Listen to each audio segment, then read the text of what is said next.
الحمد لله رب العالمين والصلاة والسلام على أشرف الأنبياء وسيد المرسلين سيدنا محمد وعلى آله وأصحابه أجمعين. اللهم صل على سيدنا محمد وعلى آل سيدنا محمد كما صليت على إبراهيم وعلى آل إبراهيم في العالمين إنك حميد مجيد. أعوذ بالله من الشيطان الرجيم. بسم الله الرحمن الرحيم.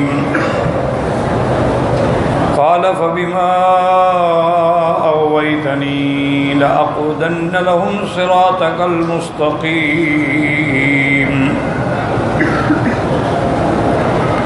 ثم لآتينهم من بين أيديهم ومن خلفهم وعن أيمانهم وعن شمائلهم ولا تجد أكثرهم شاكرين. قال اخرج منها مذءوما مدحورا لمن تبعك منهم لأملأن جهنم منكم اجمعین. اللہ تبارک و تعالی نے کلام مقدس کی ان آیات مبارکہ میں قصہ سیدنا آدم علیہ السلام اور عداوت ابلیس کے بارے میں ارشاد فرمایا ہے. جیسا میں نے عرض کیا تھا کہ اللہ نے قرآن پاک میں اس قصے کو کئی مقامات پہ بیان فرمایا ہے، کیونکہ یہ بڑی اہم ہے کہ انسانیت کی ابتدا جو ہے وہ آدم ہے، وہ ابو البشر ہے. تو انسان جب اپنے اصل کو نہ پہچانے تو وہ پھر فرع کو تو نہیں پہچان سکتا. اس لیے اللہ نے قصہ آدم علیہ السلام کو بڑی تفصیل سے ذکر فرمایا. اب اس میں کچھ ایک دو سوال تھے جو رہ گئے تھے. وہ یہ تھا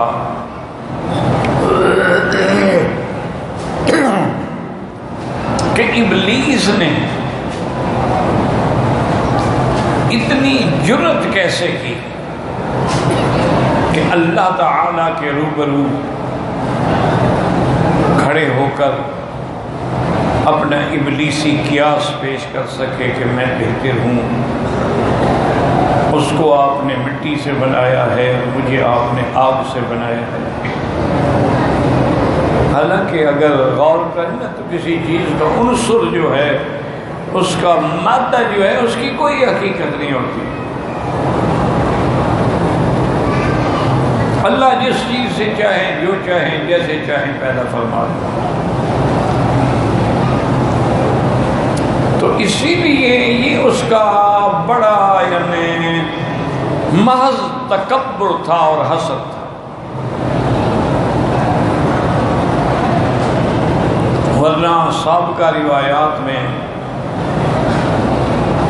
بنو اسرائیلی روایات میں یہ آتا ہے کہ جب اللہ نے پہاڑ پیدا فرمائے تو پہاڑ آپ جانتے ہیں بڑی سخت چیز ہے، عظیم پتھر ہیں اور پھر اس کے کئی قسمیں. اب ملائکہ نے تو پہاڑ نہیں دیکھے تھے. جب پہاڑ پیدا ہوئے تو انہوں نے کہا یا اللہ یہ تو بہت بڑی ثقیل اور بڑی شدید چیز ہے، کیونکہ اللہ نے زمین کا بوجھ بنایا ہے نا پہاڑوں کو کہ بوجھ رکھ دو تو زمین پھر ہلے گی نہیں. وَأَلْقَى فِي الْأَرْضِ رَوَاسِيَ أَن تَمِيدَ بِكُمْ یعنی اللہ تمید بکم، تاکہ زمین حرکت نہ کرے. جو اور زمین اگر حرکت کرے تو پھر آدمی آرام ہی نہیں کر سکتا. اگر ہاتھ حرکت کرے، آپ سوئی کے ڈاکے میں دھاگا نہیں ڈال سکتے تو دنیا کا نظام کیسے چل سکتا ہے؟ اور کسی جگہ پہ اللہ نے ارشاد فرمایا کہ وَالْجِبَالَ أَوْتَادًا، گویا کہ پہاڑ جو ہیں یہ میخیں ہیں. اصولی بات ہے کہ دیکھو نا، جتنی بڑی چیز ہوگی تو میخ بھی تو اتنی بڑی ہوگی نا۔ آپ نے دیکھا ہے دنیا میں دریاؤں پر ایسے پل بنائے گئے ہیں کہ جن کے ستون نہیں ہیں، ان کو لوہے کے رسوں سے ایک توازن پہ قائم رکھا گیا ہے، اور بس اس جانب جو ہے اس کا فاؤنڈیشن ہے، اور وہاں پھر وہ کتنے بڑے بڑے کیل ہوں گے۔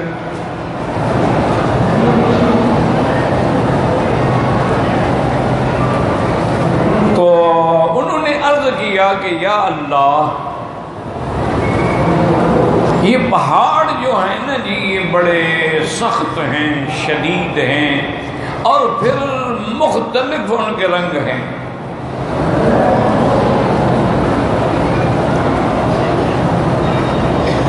زیادہ جو ہے وَمِنَ الْجِبَالِ جُدُدٌ بِيضٌ وَحُمُرٌ مُخْتَلِفٌ أَلْوَانُهُ وَغَرَابِيبُ سُودٌ، اس میں سفید بھی ہیں، لال بھی ہیں، سیاہ بھی ہیں، اور اصل دنیا میں جتنے اللہ نے رنگ پیدا کیے نا، ان کا اصل یہی تین رنگ ہے، یا سفید یا سیاہ یا سرخ۔ پھر ان کو مکس کر کے اور رنگ پیدا کیے جاتے ہیں، ورنہ رنگ یہی ہے، بس یہ بنیاد ہے اصل۔ یہ پھر ان کا علم ہوتا ہے کہ بھئی سفید کو لال میں ملائیں اور لال کو کالے میں ملائیں تو ان کی تناسب کیا ہو، پھر مختلف اس سے رنگ پیدا ہوتے ہیں۔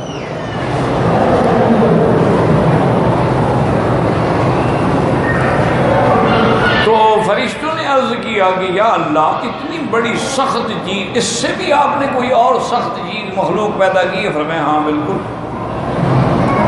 تو انہوں نے کہا کہ وہ کیا؟ فرمایا لوہا۔ وَأَنزَلْنَا الْحَدِيدَ فِيهِ بَأْسٌ شَدِيدٌ وَمَنَافِعُ لِلنَّاسِ، اللہ نے فرمایا ہم نے لوہا بھی اتارا، اور اس میں بڑے منافع ہیں مخلوقات کے لیے۔ تو لوہا اتنی سخت چیز ہے کہ اس سے پہاڑ توڑ دیے جاتے ہیں، پہاڑوں کو کھودا جاتا ہے۔ تو جب انہوں نے دیکھا، انہوں نے کہا واقعی یا اللہ، یہ لوہا تو پہاڑوں سے بھی سخت ہے، یہ تو پہاڑوں کو بھی توڑ دیتا ہے، اس سے بھی کوئی سخت چیز آپ نے پیدا فرمائی ہے؟ اللہ نے فرمایا ہاں بالکل۔ کہ اللہ وہ کیا چیز ہے؟ فرمایا آگ پیدا کی ہے، آگ میں لوہے کو ڈالو، یہ پانی بن جائے گا، پگھل جائے گا۔ یہ جو بڑے بڑے آپ کے یہاں اسٹیل مل وغیرہ لگائے جائے، یہی تو ہوتا ہے، اصل تو لوہا ہے، لوہے کو پگھلانا ہے۔ اب اس سے آپ کی مرضی ہے کھلونے بنائیں، اور آپ کی مرضی ہے آپ ٹینک بنائیں، اصل تو لوہا پگھلنا ہے نا۔ جب انہوں نے دیکھا کہ واقعی آگ میں اگر لوہے کو ڈالو تو پانی ہو جاتا ہے، انہوں نے کہا یا اللہ، واقعی آپ کا کمال قدرت ہے۔ پہاڑ دیکھے ہم حیران ہو گئے، پھر لوہا دیکھا ہم حیران ہو گئے، آگ دیکھی تو لوہے کو پگھلا، آگ سے بھی کوئی سخت چیز ہے؟ فرمایا ہاں وہ بھی ہے۔ یا اللہ وہ کیا چیز ہے؟ فرمایا وہ پانی ہے، آگ پہ ڈالو آگ بجھ جائے گی۔ تو پانی ڈالا تو آگ ختم ہو گئی۔ یا اللہ، یہ تو واقعی پانی تو پھر ان سب سے بڑا سخت ہو گیا، اس سے بھی کوئی سخت چیز ہے؟ ہاں اس سے بھی سخت چیز ہے، وہ ہوا ہے، کہ ہوائیں چلتی ہیں پانی خشک ہو جاتا ہے۔ بڑے بڑے پانی کے گڑھے پڑے ہوتے ہیں، لیکن ہوائیں چلتے چلتے اڑا کے لے جاتی ہیں پانی۔ تو ملائکہ حیران ہو گئے، انہوں نے کہا کہ یا اللہ، یہ سب سے پہلے پہاڑ ہیں، پھر لوہا ہے، پھر آگ ہے، پھر پانی ہے، اس سے بھی آپ نے کوئی اور زیادہ طاقت والی مخلوق پیدا کی؟ فرمایا ہاں وہ انسان ہے جو ان سب پہ سواری کرے گا۔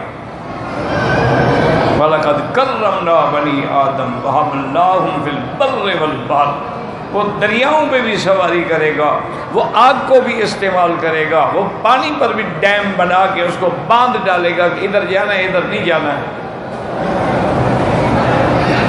وہ ہواؤں سے بھی کام لے گا۔ جیسے کہ حضرت سلیمان علیہ السلام کے جب ہوائیں تابع ہوئیں تو آپ حکم دیتے تھے تخت توڑ پڑتا تھا، حکم دیتے تخت بیٹھ، سخرنا لہ الریح،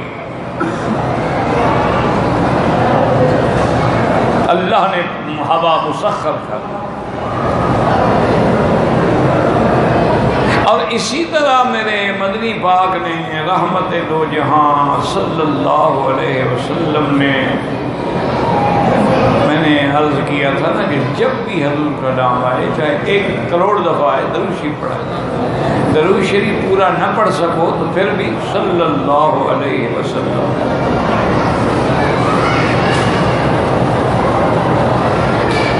اور اصل میں یہ جو اللہ کے ذکر ہیں نا جی، یا درود پاک ہے یا کلمہ شریف ہے یا اللہ کا ذکر ہے، تو وہ بزرگ کہتے ہیں کہ میرا بھائی اللہ کے بڑے مزے جو آئے سو چکھ لے، یہ چکھنے کی چیز ہے، دیکھنے کی نہیں ہے۔ جن کو اللہ کے نام کی لذت آشنائی مل گئی وہ ساری دنیا کو چھوڑ کے الگ ہو گئے۔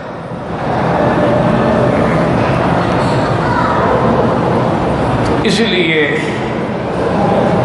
میں نے کئی دفعہ عرض کیا تھا کہ اب اس دور میں بہرحال اللہ والے ہوں گے، لیکن ہماری نظریں چونکہ کوتاہ ہیں، ہمیں تو نظر نہیں آتی۔ جو اہل اللہ، اولیاء اللہ، اللہ کے مقربین، عباد الصالحین، جن کی صحبت میں انسان بدل جاتے تھے، وہ اب بدقسمتی ہماری کہ ہمیں نظر نہیں آتی۔ ضرور ہوں گے، آخر یہ نظام عالم جو چل رہا ہے تو اللہ والے تو ہوں گے، لیکن ہمیں نہیں ملتے۔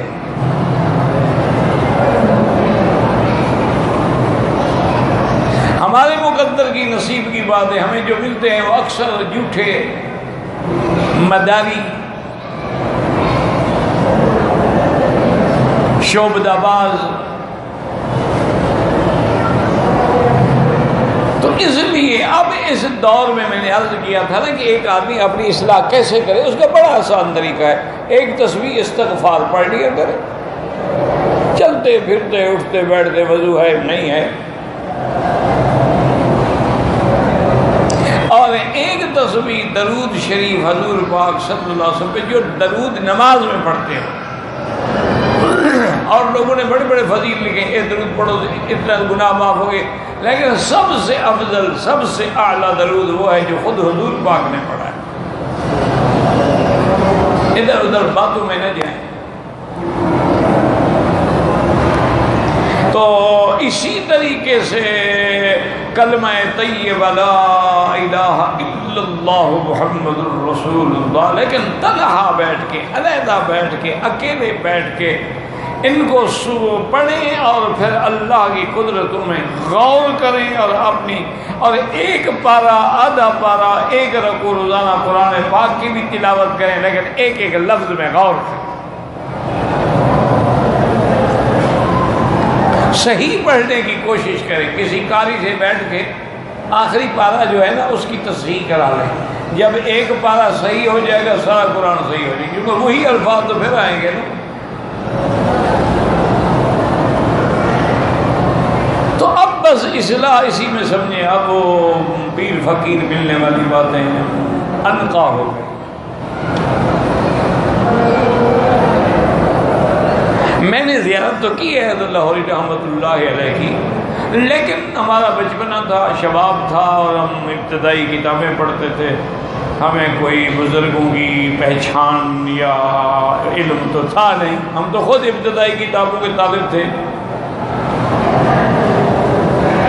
لوگ کہتے ہیں، اور بڑے ثقہ لوگ کہتے ہیں کہ حضرت فرماتے تھے کہ بھائی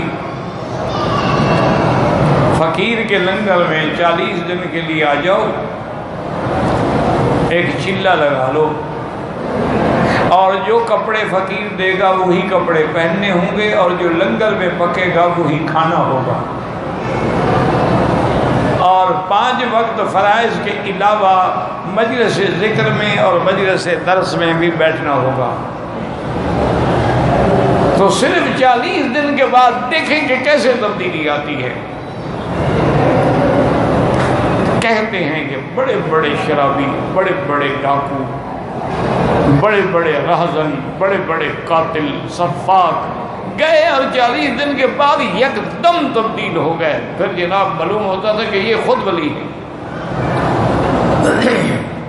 اور فرماتے تھے بھائی عقل حلال ہو، حلال کا کھانا اندر جائے، صدق مقال ہو، زبان پہ جھوٹ نہ ہو، کپڑے پاک ہوں، بدن پاک ہو، پاک لوگوں کی صحبت ہو، اللہ کا ذکر ہو، درس قرآن ہو، کیسے تبدیلی نہیں آئے گی؟ یہ ممکن ہے؟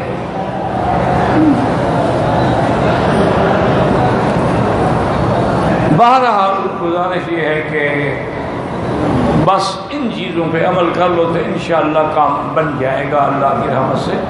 کیونکہ میں نے کہا چکھ لو کا معنی جو حدیث میں حلاوت الایمان، ایمان کی ایک مٹھاس،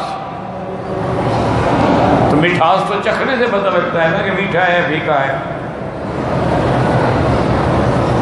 تو اس لیے ہمیشہ یاد رکھیں کہ اس قصہ مبارک میں یہ جو ہے نا جی کہ ابلیس نے کیسے یہ جرت کر لی، وجہ یہ ہے کہ جب حیا والی چادر چھن جائے، جیسے کہ اذا لم تستحی فاصنع ما شئت، جب حیا نہ رہے تو جو چاہے کرو، تو جب اللہ نے اس کے حیا کو ختم کر دیا اب اس کی مرضی ہے۔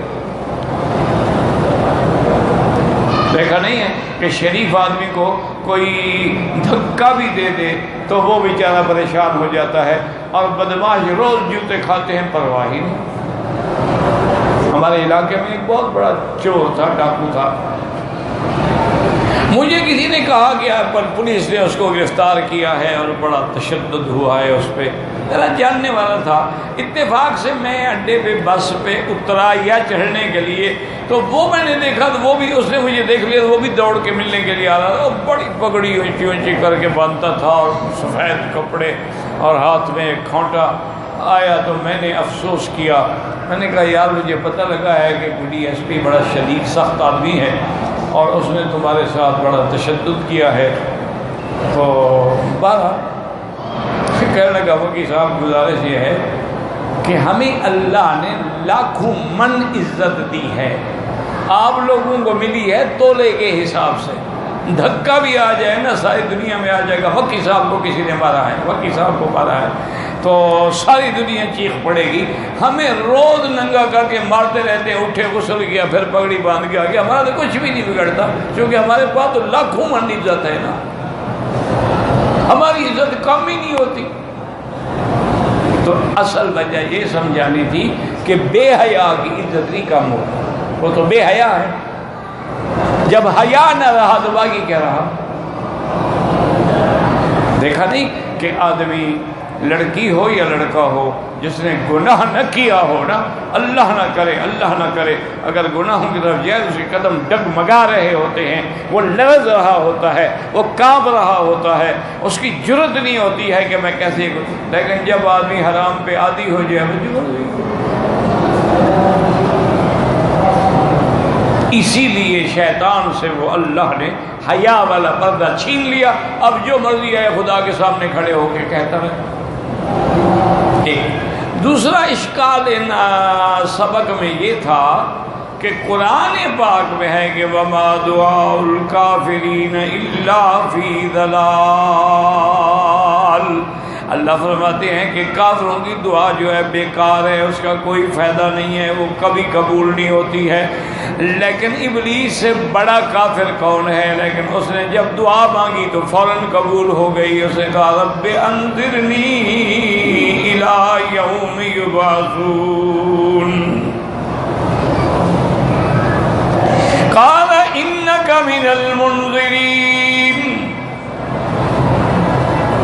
تو یہ دعا کیسے قبول ہو گئی؟ کافروں کی دعا تو قبول ہوتی نہیں، وہ تو بیکار ہے۔ تو یہ تو سب سے بڑا کافر ہے نا، کٹا کافر ہے، کافروں کا بھی باپ ہے، تو اس کی دعا کیسے منظور ہو گئی؟ تو یہ بھی اشکال ہے کہ جب قرآن ایک جگہ کہتا ہے کہ کافروں کی دعا کی کوئی قیمت نہیں، ان کے عمل کی بھی کوئی قیمت نہیں، فلا نقیم لہم یوم القیامت وزنا، ان کے اعمال کا قیامت میں کوئی وزن نہیں ہوگا، تو اس کافر کی بلکہ اکفر کی جو سب سے بڑا کافر ہے اس کی دعا کیسے منظور ہو گئی؟ تو اس مسئلے کو بھی سمجھ لیں کہ وجہ یہ ہے کہ کافر کی دعا قبول نہیں ہوگی، بیکار ہے آخرت میں، یعنی اب آخرت میں وہ چیخیں گے یا اللہ ہمیں ایک دفعہ دوبارہ دنیا میں جانے دے، ہم مسلمان ہو جائیں گے، ہم ایمان لے آئیں گے، یا مالک لیقضی علینا ربک، اے داروغہ جہنم مہربانی کرو، خدا سے کہو بس ہمارا فیصلہ کر دے، اور وہ کہیں واللہ ربنا ما کنا مشرکین، یا اللہ ہمیں آپ کی قسم ہے ہم نے تو کوئی شرک نہیں کیا ہے، وہ چیخیں گے، وہ فریادیں کریں گے، لیکن کہا جائے اخسؤوا فیہا ولا یتکلمون، دفع ہو جاؤ اور آئندہ چیخو نہ چیخو، سواء علیکم صبرتم ام لم، آپ صبر کریں یا نہ کریں تم نے جلنا ہے، اصلوها فاصبروا او لا تصبروا سواء علیکم۔ تو معنی یہ ہے کافر کی دعا آخرت میں قبول نہیں ہوگی، دنیا میں تو کافروں کی دعا بھی قبول ہوتی ہے، دنیا کے اندر تو مشرکوں کی دعا بھی قبول ہوتی ہے، یہودیوں کی دعا بھی قبول ہوتی ہے، عیسائیوں کی دعا بھی قبول ہوتی ہے، دنیا میں کیا ہے، آخرت میں ان کی دعا کی کوئی قیمت نہیں ہوگی۔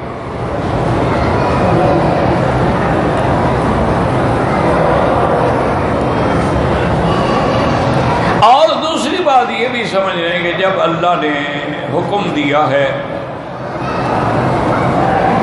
تو اب ایک اشکال اس مسئلے میں اور ہے، وہ یاد رکھیں کہ قرآن یہ کہتا ہے کہ ہر انسان کی زندگی اور عمر اور اجل جو ہے وہ مقرر،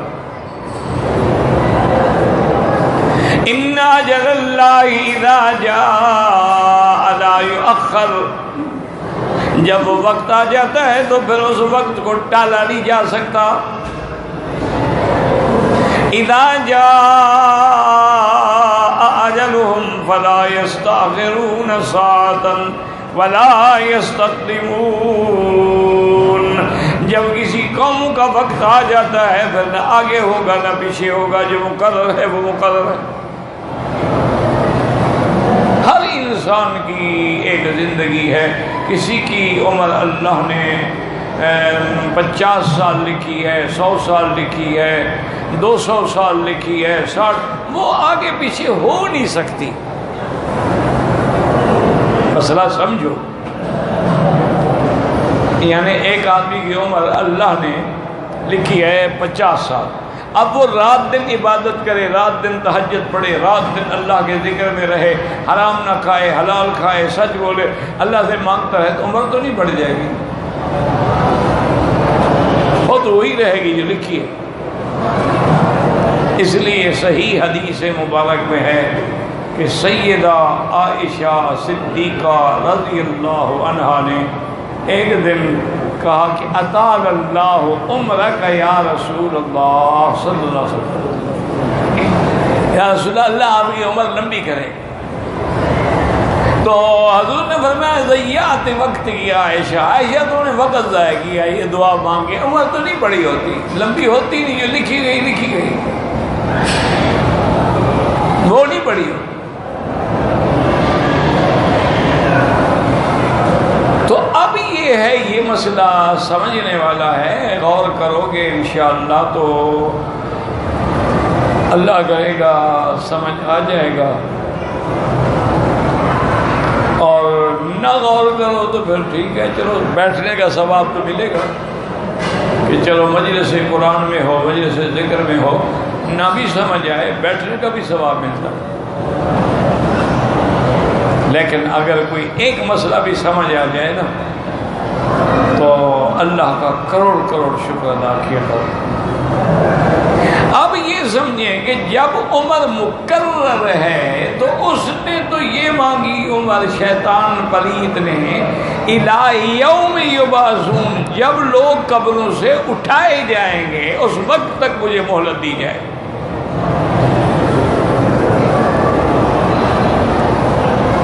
یہ تو ہزاروں سال سے بھی تجاوز ہو گیا۔ اچھا پھر جب ہم مرنے کے بعد قبروں سے اٹھیں گے پھر تو موت نہیں آئے گی نا۔ هو الذی احیاکم ثم یمیتکم ثم یحییکم، بس۔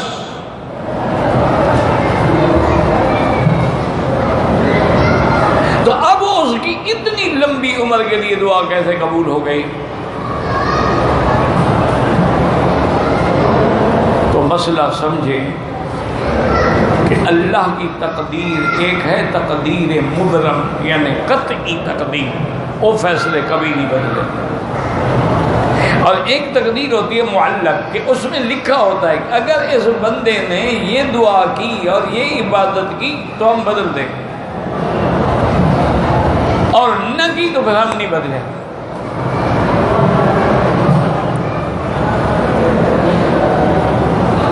تو اس لیے یعنی اللہ تبارک و تعالی نے اس کو اتنی بڑی مہلت دے دی۔ ہاں لیکن یہ کب تک ہے؟ الی یوم الوقت المعلوم، اللہ کے علم میں ہے۔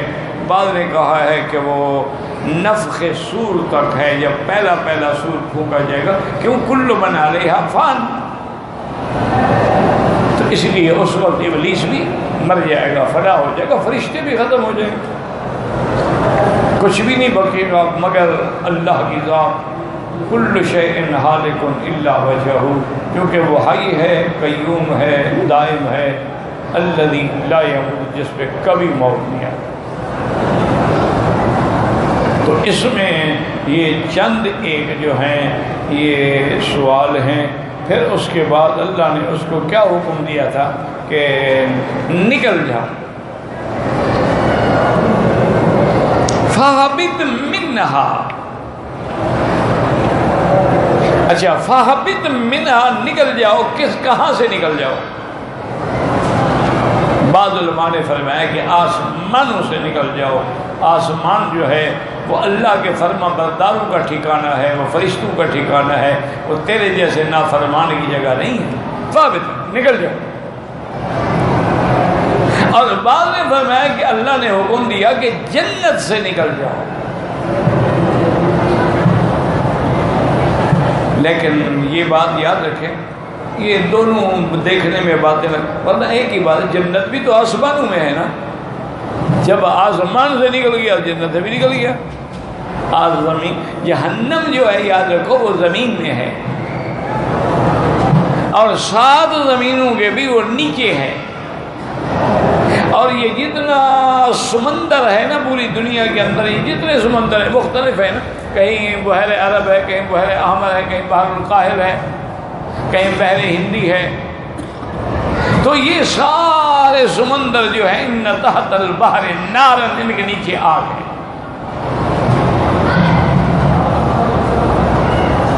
اس آگ کے اوپر اللہ نے ایک غلاف حجری رکھا ہوا ہے، ایک یعنی اس کے اوپر پتھر کی یوں سمجھ لو کہ ایک پردہ ڈالا گیا ہے، غلاف ہے، اس کو کوئی توڑ نہیں سکتا۔ اب جو جدید لوگ ڈرلنگ کرتے ہیں نا پیٹرول نکالنے کے لیے اور سونا چاندی نکالنے کے لیے دریاؤں میں، سمندروں میں، اور بڑے بڑے پہاڑوں کو چیر کے نیچے چلے جاتے ہیں، جنوبی افریقہ میں آپ جائیں نا، وہاں جو ڈائمنڈ کی مائن ہیں، کانے ہیں، 3-3 4-4 میل نیچے کھدائی ہے۔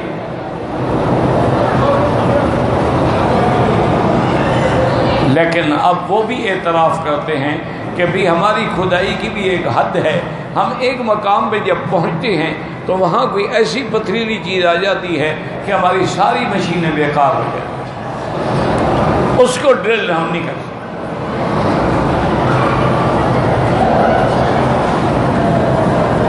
اور پھر اللہ کی شان دیکھیں کہ اس لیے حضرت عبداللہ ابن عمر رضی اللہ عنہما سمندر کے پانی سے وضو نہیں کرتے تھے، حالانکہ سمندر کا پانی پانی ہے بھائی، چلو کھارا ہے، نمکین ہے، لیکن ہے تو پانی نا۔ تو ان سے عرض کیا گیا کہ حضرت آپ نے فرمایا میں نے حدیث سنی تھی حضور سے کہ تحت البحر نارن، اس سمندر کے نیچے آگ ہے، تو میں آگ والے پانی سے کیوں وضو کروں؟ بہرحال ان کا اجتہاد تھا، رضی اللہ عنہ وارضاہ، اللہ کی کروڑوں رحمتیں ہوں ان پہ، ورنہ ہم باقی صحابہ کرتے تھے، اور پانی اور سمندر کے پانی سے وضو کرنا جائز ہے۔ بہرحال یہ جو جدید لوگ ہیں نا جی، جو جدید علوم کا شکار، یہ پہلے نہیں مانتے تھے جی کہ سمندر کے نیچے آگ کہاں ہے، ہم نے تو سمندر سے کھود کھود کے پیٹرول نکال لیا ہے، تو آگ کدھر گئی؟ وہ کہتے ہیں کہ سمندروں کی تہ سے ہم نے باقاعدہ پیٹرول نکالا ہے، سمندروں کی تہ سے ہم نے موتی نکالے ہیں، تو آگ کدھر گئی؟ یعنی وہ کوشش یہ کرتے ہیں کہ ہمارے پاک نبی کے فرمان کو غلط ثابت کریں۔ بات کو سمجھیں، ان کا مقصد یہ ہوتا ہے کہ اسلام سے ہم بدظن کریں۔ اللہ کی شان دیکھیں کہ انڈونیشیا کے علاقے میں بالی ایک جزیرہ ہے جہاں یہ سونامی آئی تھی۔ سونامی آپ نے سنا؟ وہ ایک عذاب کا نام تھا۔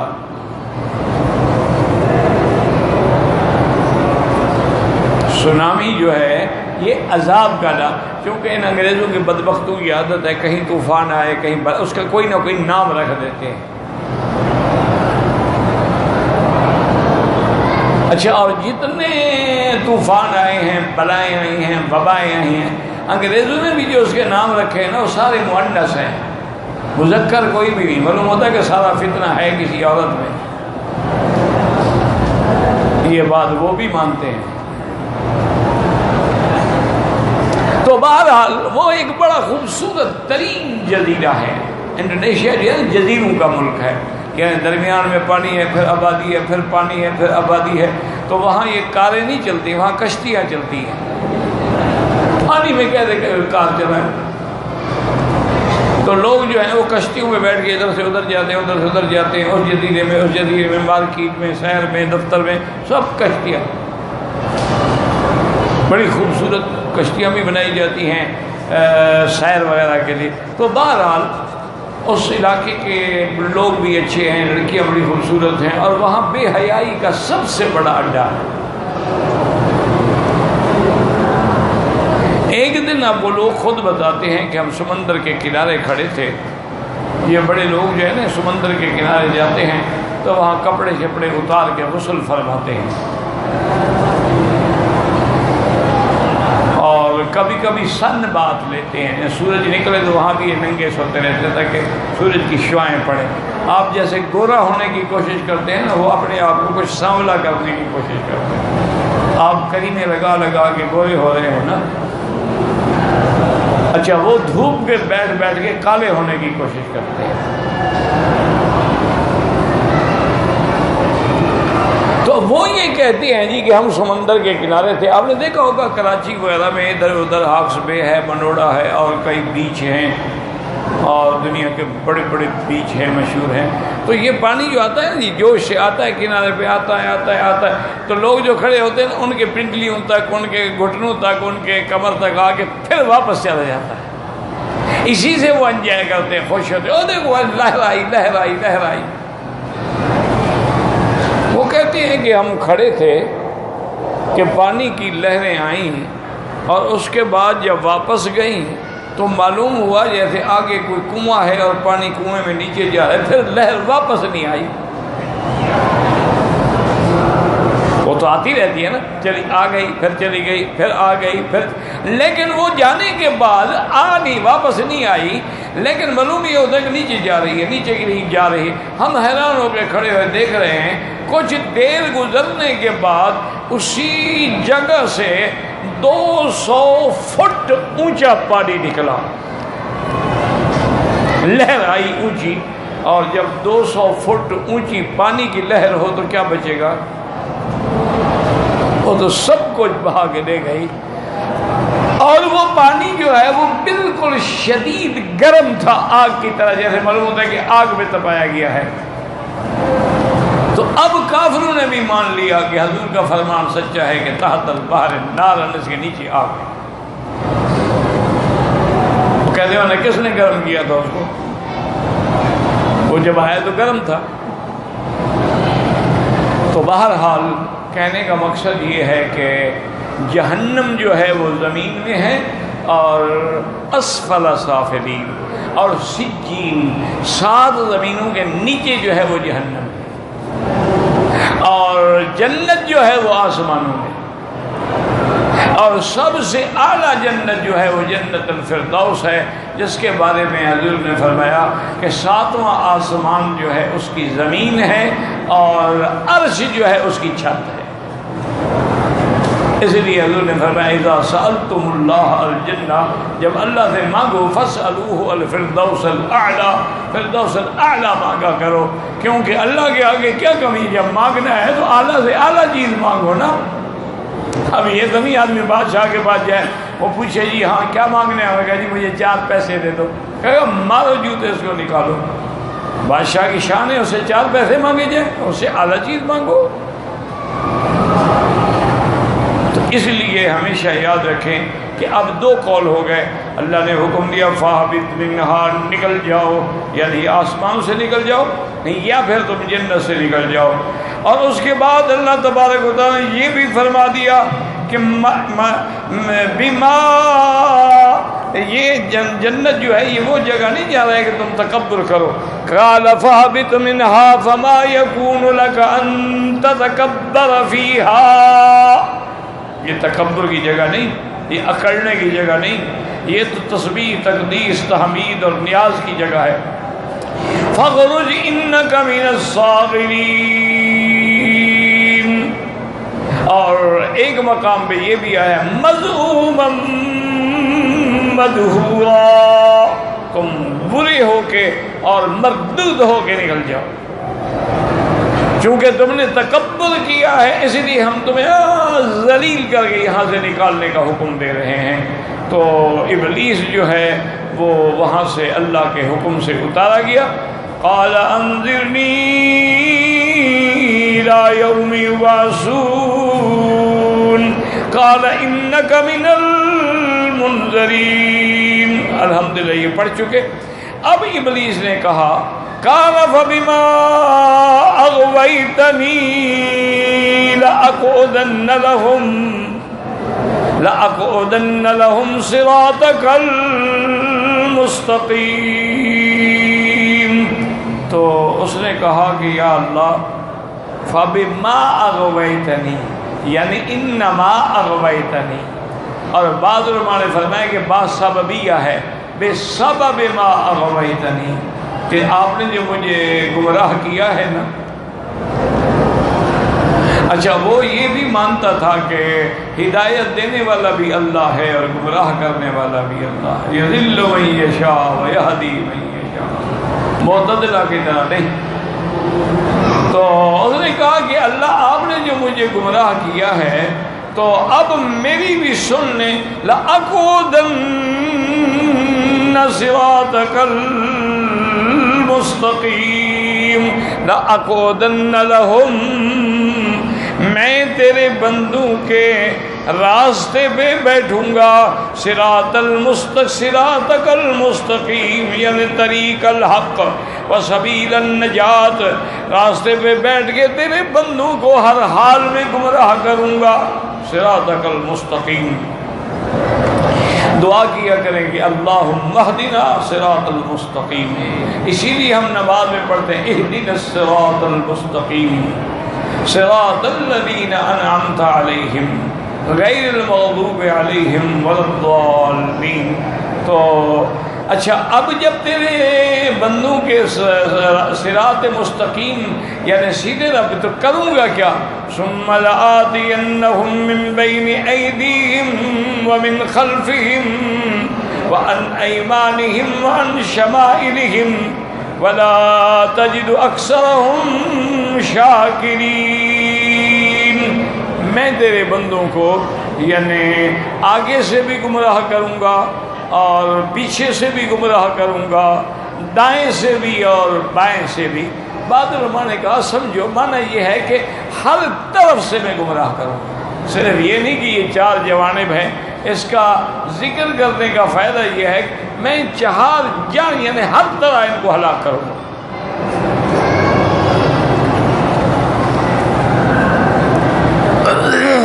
اور جب میں ان کو گمراہ کروں گا نا آگے سے بھی پیچھے سے بھی دائیں سے بھی بائیں سے بھی، تو آپ دیکھیں گے کہ ان کے اکثر جو ہے وہ تیرے پر ایمان لانے والے نہیں ہوں گے، بلکہ ناشکرے ہوں گے، کافر ہوں گے، اور تیری اطاعت سے وہ نکل جائیں گے۔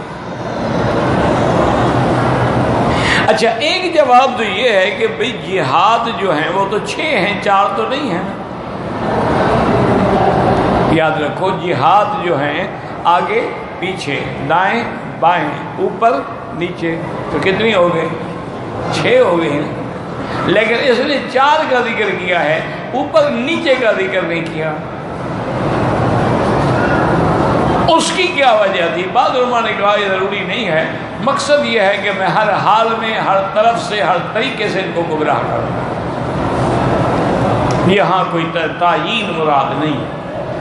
جیسے نا للہ المشرق والمغرب، اللہ ہی کے لیے ہے مشرق بھی اور مغرب بھی، تو شمال جنوب کس کے لیے ہے؟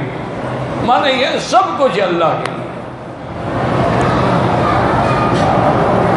اچھا، بعض علماء نے کچھ جواب دیا ہے، ایک اور بھی جواب دیا ہے، وہ ہے تو خیر صوفیانہ جواب، جیسے صوفی حضرات ہوتے ہیں نا بزرگ، ان کا جواب وہ یہ کہتے ہیں کہ بھئی یہ بھی اللہ کی رحمت ہو گئی کہ اس بدبخت نے 4 جانب کا ذکر کیا، اوپر کا ذکر نہیں کیا، تو اوپر سے اللہ کی رحمت کا دروازہ کھلا رہے گا، وہاں یہ کچھ نہیں کر سکتا۔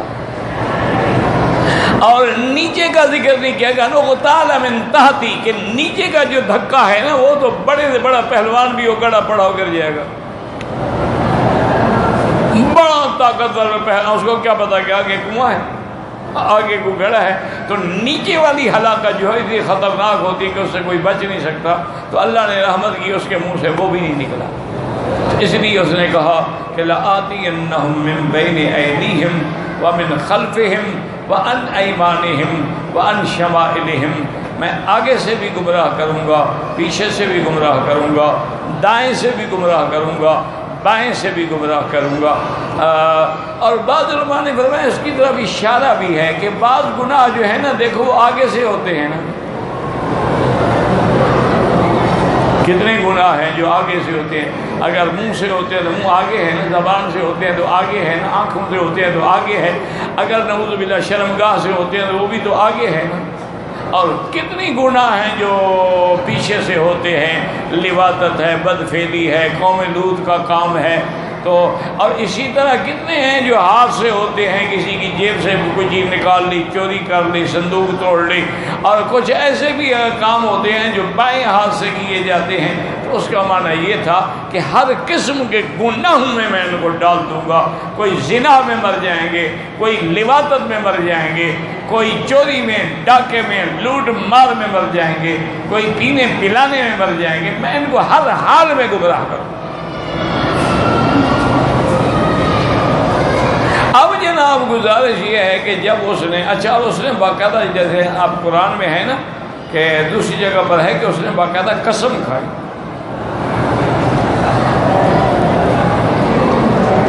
اس نے قسم کھائی کہ میں آپ کے بندوں کو اس طرح گمراہ کروں گا۔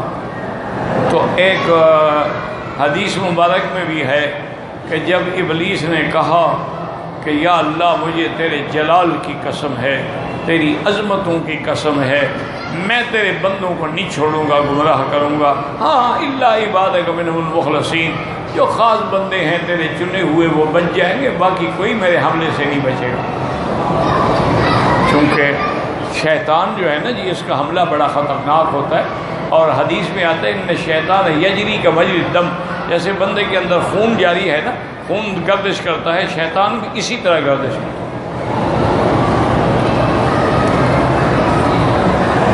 اور بچنے کا علاج کیا ہے؟ وَإِمَّا يَنزَغَنَّكَ مِنَ الشَّيْطَانِ نَزْغٌ فَاسْتَعِذْ بِاللَّهِ، اگر شیطان کا حملہ ہو تو پھر اللہ سے پناہ، اس کے علاوہ کوئی ہمیں شیطان کے حملے سے نہیں بچا سکتا، کسی بھی شکل میں ہم شیطان کے حملے سے نہیں بچ سکتے ہیں۔ علاج یہ، اچھا اس کی وجہ کیا ہے؟ إنه يراكم هو وقبيله من حيث لا ترونهم. شیطان تم کو دیکھتا ہے، تم اس کو نہیں دیکھ سکتے ہو. تو جو دشمن نظر نہ آئے وہ بڑا خطرناک ہوتا ہے. ہمیں کیا پتا ہے دروازے کے پیچھے دشمن کھڑا ہے. تو اب جب نہ نظر آنے والا دشمن تو آپ اس کی پناہ پکڑیں جو کسی کو بھی نظر نہیں آتا. اس لیے حکم ہے کہ اللہ کی پناہ پکڑیں کہ جب بھی شیطانی حملہ ہو فوراً اعوذ باللہ من الشیطان الرجیم لا حول ولا قوة الا باللہ العلی العظیم. اور اللہ نے بھی فرمایا کہ ابلیس فبعزتی وجلالی، مجھے بھی اپنی عزت و جلال کی قسم ہے جب تک میرے بندے استغفار کرتے رہیں گے میں بھی گناہ ان کے معاف کرتا رہوں گا. دعا کریں اللہ ہمارے گناہ بھی معاف فرما دے. ربنا ظلمنا انفسنا ان لم تغفر لنا وترحمنا لنکونن من الخاسرین. یا اللہ ہمارے گناہ معاف کر دے اور ایسے معاف کر دے کہ پھر گناہ ہو ہی نہ.